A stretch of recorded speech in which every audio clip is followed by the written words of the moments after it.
ಕಾರಣಗಳನ್ನು ಗುರುತಿಸೋಕ್ಕೆ ನಮಗಿರುವಂಥ ಕೆಲವು ಸಂಶಯಗಳು ಬರ್ಬೋದು.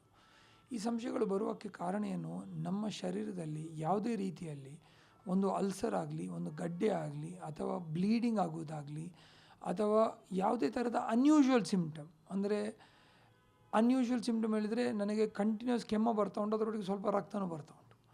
ಅಂಥ ಪರಿಸ್ಥಿತಿಯಲ್ಲಿ ಯಾವುದೇ ಥರದ ಸಿಮ್ಟಮ್ 1 ತಿಂಗಳಿಂದ ಜಾಸ್ತಿ ಇದ್ದರೆ, ಆ 1 ತಿಂಗಳ ಜಾಸ್ತಿ ಇದ್ದವರಲ್ಲಿ ಯಾವುದೇ ಥರದ ಹೈ ರಿಸ್ಕ್ ಫ್ಯಾಕ್ಟರ್ ಇದ್ದರೆ, ಅಂದರೆ ಫ್ಯಾಮಿಲಿಯಲ್ಲಿ ಕ್ಯಾನ್ಸರ್ ಉಂಟು ಅಥವಾ ಅವರಿಗೆ ಕೆಲವು ಹ್ಯಾಬಿಟ್ಸ್ಗಳುಂಟು, ಅಂಥವರು ಜಾಸ್ತಿ ಪ್ರಿಕಾಷನ್ ತಗೊಂಡು ಕ್ಯಾನ್ಸರ್ ಸ್ಕ್ರೀನಿಂಗ್ ಮಾಡಿಸಬೇಕು. ಅದು ಇಲ್ಲದಿದ್ದರೆ ಕೆಲವೊಮ್ಮೆ ಇಂಥ ಕ್ರಾನಿಕ್ 1 ತಿಂಗಳಂಥ ಸಿಮ್ಟಮ್ ಇದ್ದರೆ ಅದು ಕ್ರಾನಿಕ್ ಡಿಸೀಸಿಗೆ ಕಾರಣ ಆಗ್ಬೋದು ಹೇಳಿ ಹೇಳ್ತೀವಿ ನಾವು.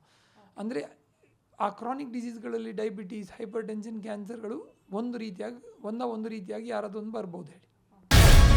ಗ್ಯಾರಂಟಿ ನ್ಯೂಸ್, ಸುದ್ದಿ ಖಚಿತ, ನ್ಯಾಯ ನಿಶ್ಚಿತ.